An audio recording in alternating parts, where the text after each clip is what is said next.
할렐루야. 한 청년이 자기가 일생을 살아가면서 꼭 갖고 싶은 것, 그런 것들 종이에 하나둘 적어봤습니다. 적어봤더니 건강, 지식, 명예, 사랑, 권력, 돈, 이런 것들을 적게 됐습니다. 이 청년이 그 적은 것들을 평소에 존경하는 선생님 찾아서 뵙고 그걸 보여드렸습니다. 선생님이 그 종이를 한참 들여다보니 말합니다. 다 좋은 소원들이로구만. 그런데 가장 중요한 것을 빠뜨렸어. 그게 없으면 이 모든 것을 소유해도 소용이 없을 텐데. 청년이 깜짝 놀라 묻습니다. 선생님, 그게 뭔가요? 가르쳐 주십시오. 그랬더니 선생님, 청년이 종이에 적은 것들 펜으로 쭉 그어버리고는 그 밑에 이렇게 적었습니다. 마음의 평화. 청년이 큰 감동을 받았습니다. 이것을 계기로 해서 나중에 마음의 평화라는 제목의 책을 저술해서 베스트셀러가 되었습니다. 바로 노만 조슈아라는 사람의 이야기입니다. 여러분, 우리 인생을 살아가면서 가장 중요한 것 바로 평화입니다. 그런데 안타깝게도 현대인들의 마음속에 뿐만이 아니라 가정에도 사회에도 세계에도 이 평화가 없습니다. 곳곳에 불화와 갈등, 불안과 근심, 다툼과 전쟁이 있습니다.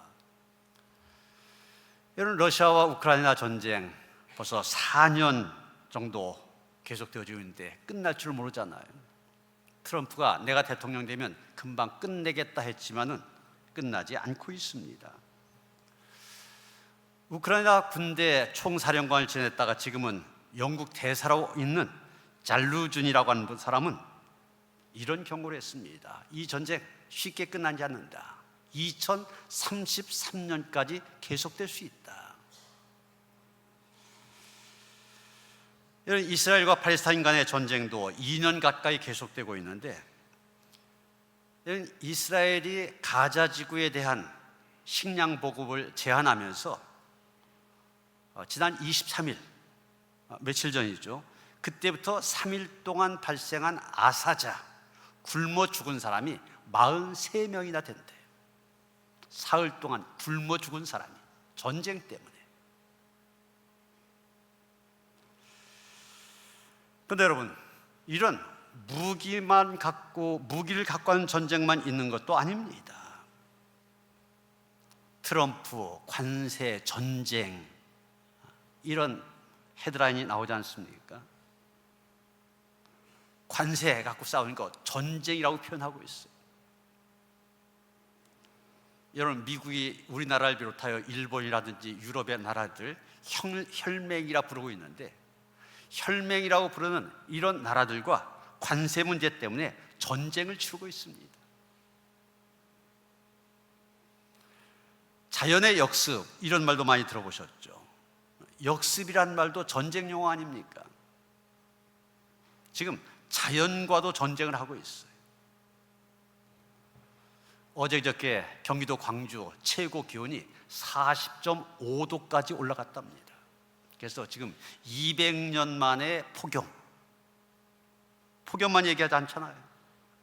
겨울에는 최강의 추위, 100년 만에 산불, 지난 봄에 100년 만에 수해, 이런 용어들 이제 너무 쉽게 접하게 됩니다. 왜 이런 극단적인 기후 변화가 일어났느냐? 기상 전문가들은 그렇게 얘기합니다. 화석 연료를 너무 쓰다 보니 지구 온난화가 생기고 이것의 역습이 이런 결과를 가져왔다는 겁니다. 다른 말로 자연의 보복이 시작되었다, 이렇게 얘기합니다. 코로나19 같은 전염병도 지구 온난화의 결과라고 얘기하지 않습니까? 여러분, 분명 사람들에겐 평화가 필요하고 사람들은 평화를 원합니다. 그런데 세상은 이렇게 정반대 방향으로 나가고 있는 것입니까? 왜 평화라는 말보다도 전쟁과 다툼의 소리를 더 많이 들어야 되는 것입니까? 그런 가운데서 우리는 성경을 통하여 참 반가운 말씀을 접하게 됩니다. 10절 11절 말씀입니다.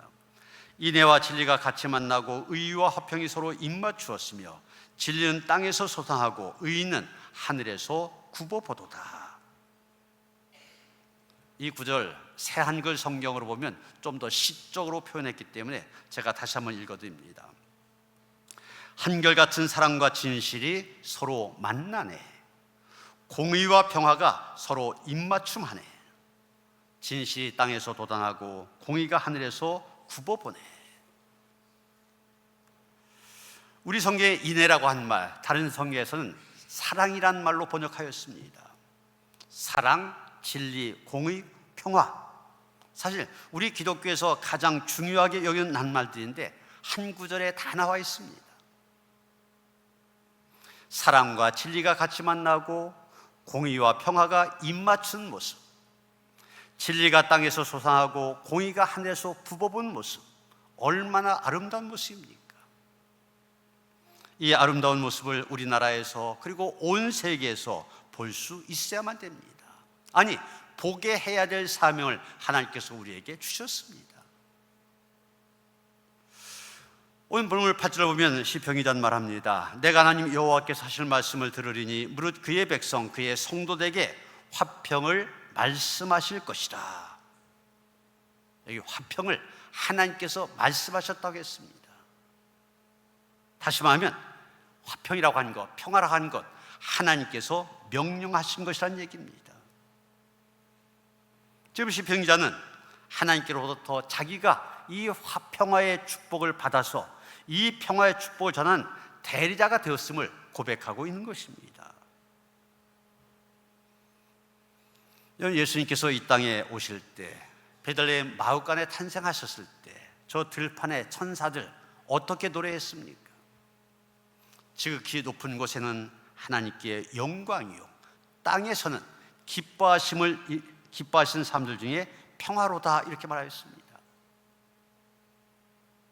예수님의 오심을 통하여서 이 땅에 평화가 임하는 것을 노래한 것입니다. 정말 이 평화를 이루기 위하여 세상에 오신 예수님, 심판하고 전쟁하는 일이 아니라 십자가를 지심을 통하여 평화를 이루셨습니다. 십자가를 통하여 하나님과 인간 사이에 막힌 담을 헐어주셨습니다. 유대인과 이방인 사이에 막힌 담을 헐고 화목하게 만들어 주셨습니다. 그리고 제자들 택해서 부르신 것도 이 평화를 이루기 위해서입니다. 팔복 가운데 하나 뭐라고 하셨습니까?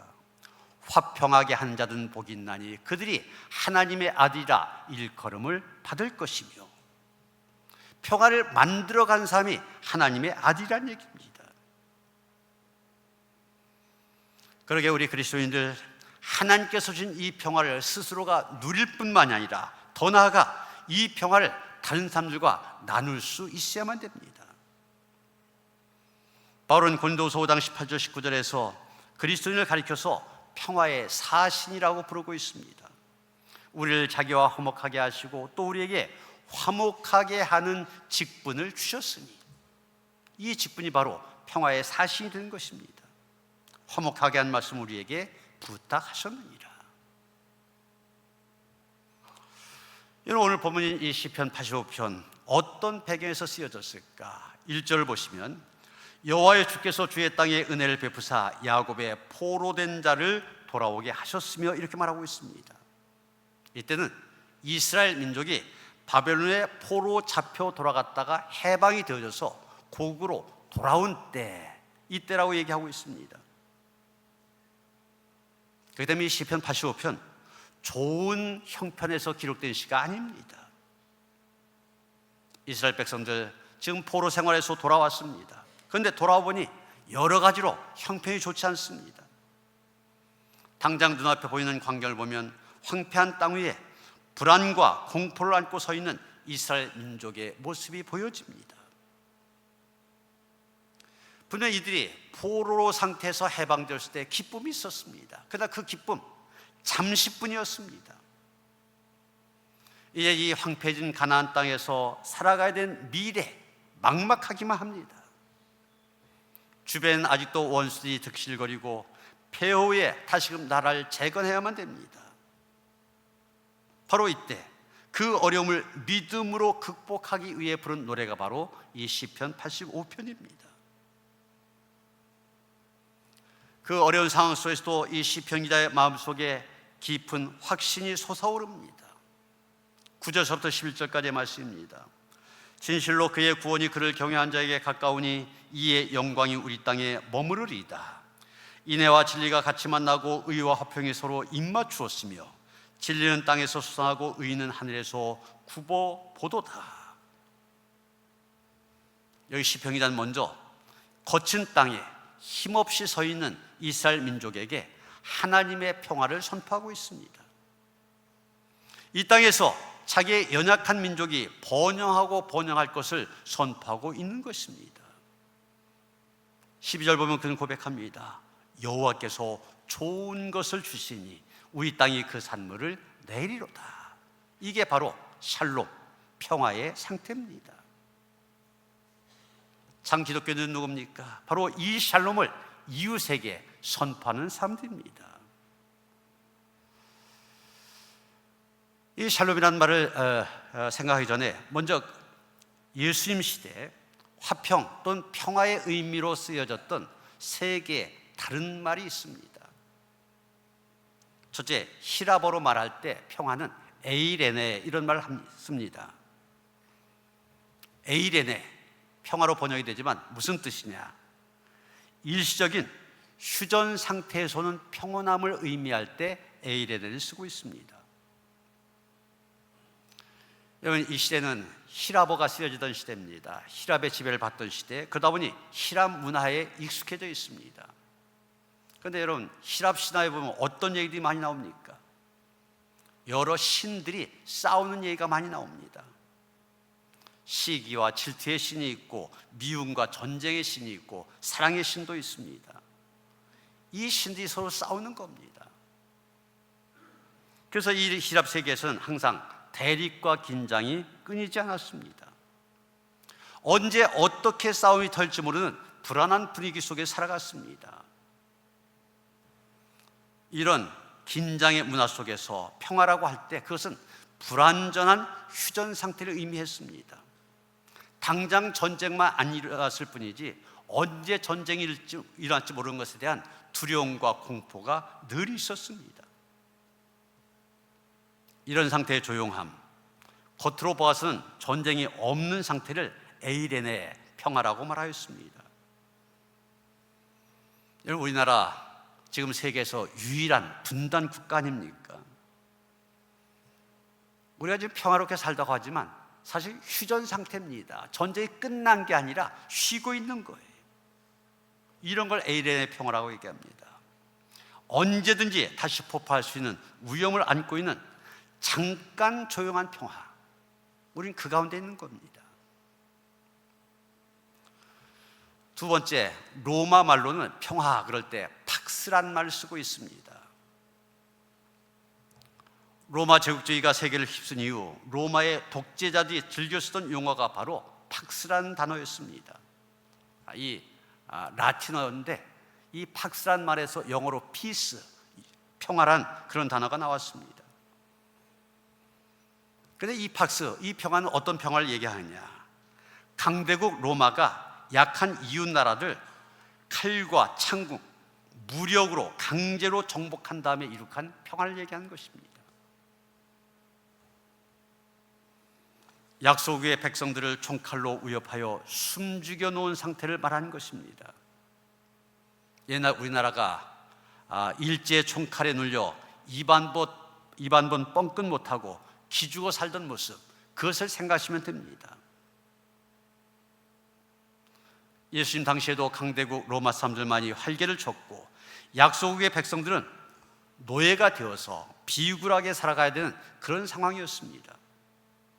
이것은 마치 죽은 호수의 평화 이렇게 비유될 수가 있을 겁니다. 이런 호수가 조용합니다. 왜 조용하냐?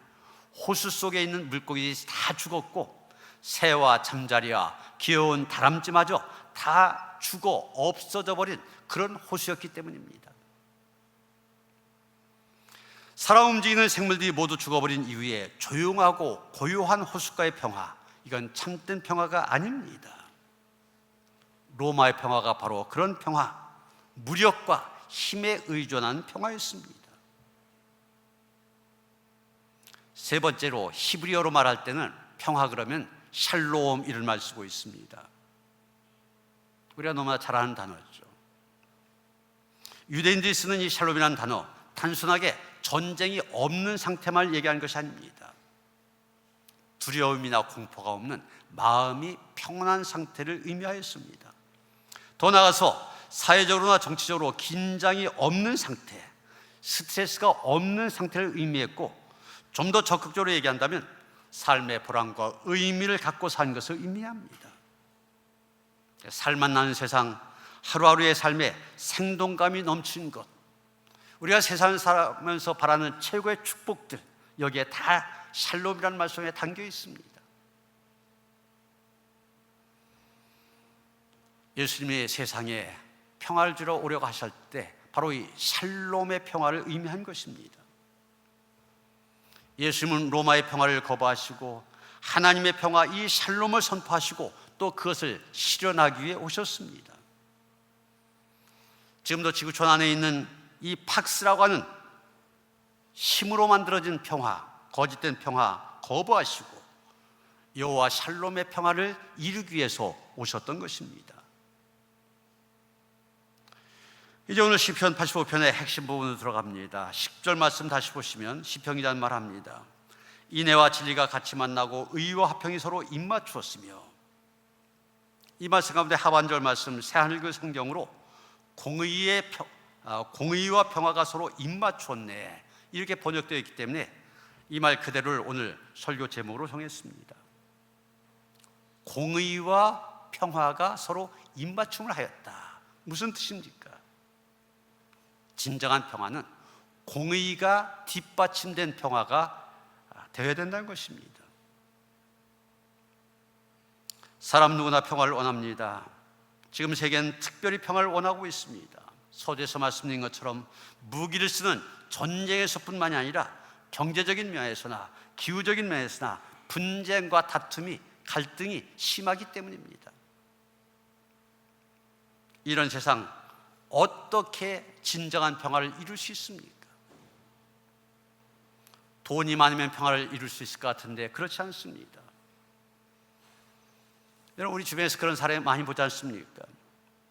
조용한 집안에 갑자기 돈이 많이 생기면서 가족들 사이에 갈등이 생깁니다.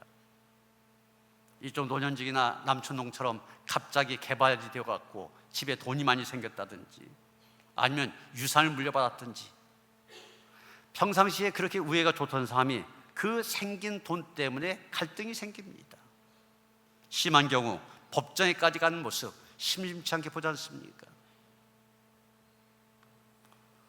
서부 아프리카에는 감비아라는 나라와 또 시에라리온 있는데, 여러분 보시는 것처럼 시에라리온 있고 그 하나 위에 감비아라는 나라가 있잖아요. 서부 아프리카 비슷하게 위치해 있습니다. 그런데 감비아는 평화로운 나라고 이 시에라리온 내전이 끊어지지 않습니다. 이유가 뭘까? 감비아는 너무 가난해서 평화롭다는 겁니다. 없으니까 싸울 게 없어요. 그런데 이 시에라리온에는 다이아몬드가 난대요. 그 이권 때문에 늘 싸움이 끊어지지 않는다는 겁니다. 돈이라고 하는 것 필요한 것이고 좋을 때는 좋지만 오히려 평화를 깨뜨리는 요인이 되어집니다. 권력은 어떻습니까? 권력이 있으면 평화로워집니까? 로마 제국이 팍스 로마나 로마의 평화를 얘기했는데 아까 말씀드린 것처럼 그것은 힘으로 유지되는 평화였습니다. 지금 미국의 논리도 똑같습니다.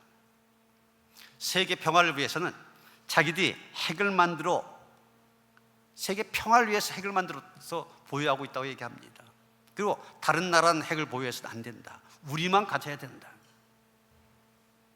그러나 여러분, 권력으로 억누리면은 잠시 평화를 얻을 수는 있을 것입니다. 그러나 그것은 위장된 평화입니다.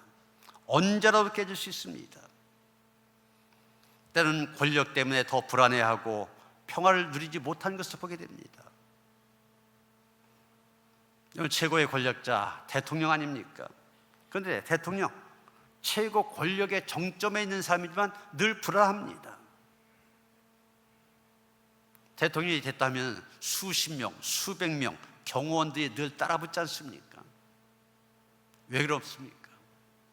이 깡패를 보면 그 보스, 폼 잡으려고 많은 부하들을 거느리고 다닙니다.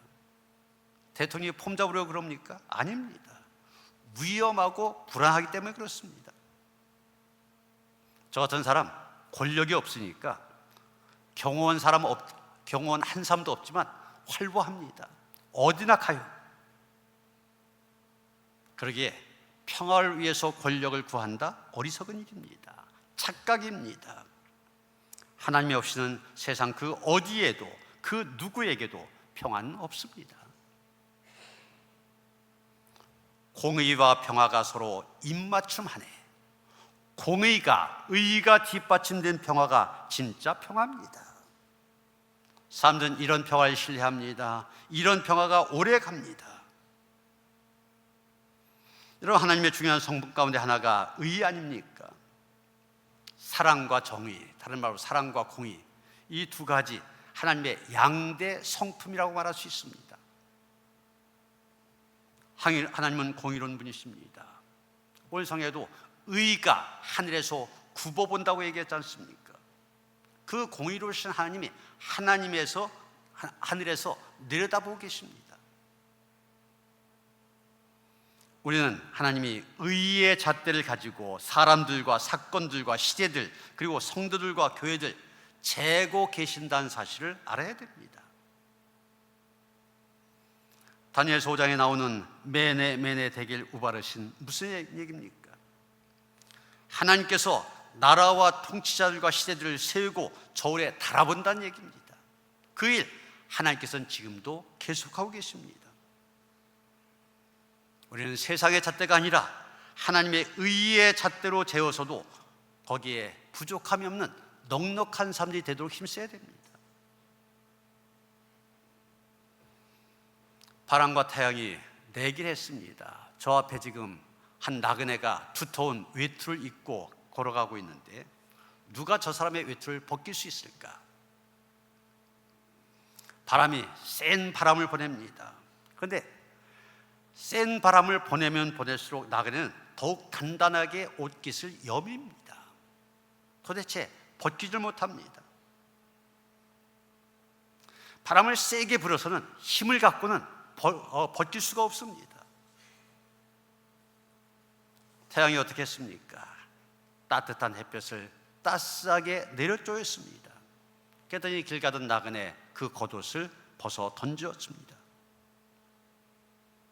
여러분, 무력과 폭력을 갖고는 평화를 만들 수 없습니다. 사랑과 용서만이 평화를 만들어갈 수 있습니다. 에베소 2장을 보면 사도 바울, 예수 안에서 이룩된 평화를 에베소 교우들에게 설명하고 있습니다. 하나님을 배역하고 멀리 도박쳤던 인간들 화해시키기 위해서 예수께서 십자가에 죽으셨다고 증언하고 있습니다. 원수된 관계, 그를 풀어낸 방법으로 폭력이 아니라, 전쟁이 아니라, 힘이 아니라 예수님은 스스로 십자가의 아픔과 고통을 당하셔서 죽으심으로 용서와 사랑을 가지고 그 막힌 담을 헐어주셨습니다.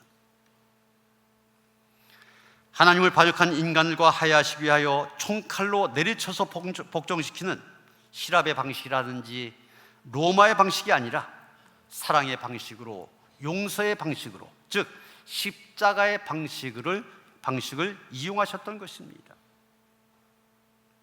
이것을 원수된 것, 십자가로 소멸하셨다, 이렇게 표현하고 있습니다. 원수를 밟아 없애는 폭력이 아니라 스스로 고통과 죽음을 당하는 십자가로 그 원수와의 관계를 풀고 하나님과 인간을 화목하게 만들어 주셨습니다. 이것이 하나님의 샬롬, 평화를 만드는 그리스도적인 방식입니다. 아동문학가로 유명한 소파 방정환 선생이라고 있죠. 어린이날 제작하신 분인데 이분 집에 강도가 들었습니다. 선생은 부드러운 얼굴로 서랍에서 그 당시로는 적지 않은 돈 390원을 꺼내 주었습니다. 강도가 급히 돌아서 뛰쳐나가라고 하자 선생이 그를 불러 세운 다음에 말합니다. 이보시오, 돈을 가져가면서 고맙다는 인사해야 사람의 도리 아니오? 점잖게 꾸짖었습니다. 강도가 어이가 없었는지 그래 고맙다 침을 뱉은 다음에 어디론가 사라졌습니다. 그런데 얼마 지나지 않아 경찰이 이 강도를 붙잡아 방정환 선생 집으로 데려왔습니다. 이자가 대개돈을 훔쳤지요. 경찰이 말하니까 고개를 숙인 채 사색이 다 된 강도를 내다보면서 방정환 선생이 말합니다. 나는 돈을 뺏긴 일이 없어. 아니, 이 녀석이 제 입으로 390원 훔친 거 다 불었단 말이요. 그랬더니 방정환 빙그레 웃으면서 강도에게 말합니다. 이봐, 자네가 나한테 돈을 빌려갈 때 고맙다고 인사까지 하지 않았나? 선생의 말에 경찰은 도둑을 풀어주었습니다. 이에 도둑이 크게 뉘우치고 방정환 선생을 흠모하게 되었습니다. 얼마 후 다시금 찾아와서는 선생님 댁에 심부름꾼으로 오래도록 열심히 일했다는 것입니다. 소파 방정환 선생, 샬롬의 사람이었습니다. 그는 자기를 찾아온 도둑에게 샬롬을 선언하였습니다. 그래서 이 도둑의 영혼 안에 샬롬이 싹트게 만들었습니다. 이것이 바로 오늘 우리 그리스도인들이 해야 될 일입니다. 사람들은 평화를 위해 일한다고 하면서 칼을 들고 있기를 좋아합니다. 이웃을 사랑하고 이웃을 돕는다고 하면서 뒤로는 칼을 숨겨놓고 있기를 좋아합니다. 정의란 이름으로 칼을 빼들기도 합니다. 그러나 그것은 참된 평화가 아닙니다. 사랑하는 성도 여러분, 참 기독교인들 이 손에 있어야 될 것이 무엇입니까? 무력과 보복이 아닙니다. 용서와 사랑을 가져야 공의와 평화가 입맞추는 세상, 샬롬의 평화가 넘치는 그런 세상을 만들어 갈 수가 있습니다. 예수님 말씀하신 대로 화평하게 하는 자, 평화를 만들어가는 사람이 복 있는 사람이다, 하나님의 아들이다, 이 말씀을 기억하면서 우리가 살아가는 이 분쟁의 세상 속에서 하나님의 샬롬 만들어가는 데 쓰임받는 하나님의 아들들로 살아갈 수 있게 되기를 주님의 이름으로 축원합니다. 하나님, 분쟁과 다툼의 세상에서 진정 하나님의 평화, 샬롬을 원하며 기도합니다. 하나님께서 이루어 주시옵소서. 우리는 부족합니다. 우리의 힘으로 또 능력으로 폭력으로 할 수 없습니다. 하나님의 은혜로 세상을 샬롬의 세상으로 만들어가는 데 쓰임받는 하나님의 아들들 될 수 있도록 함께 하시며 인도하여 주시옵소서. 예수 그리스도 이름 받들어 기도하여 싸움나이다. 아멘.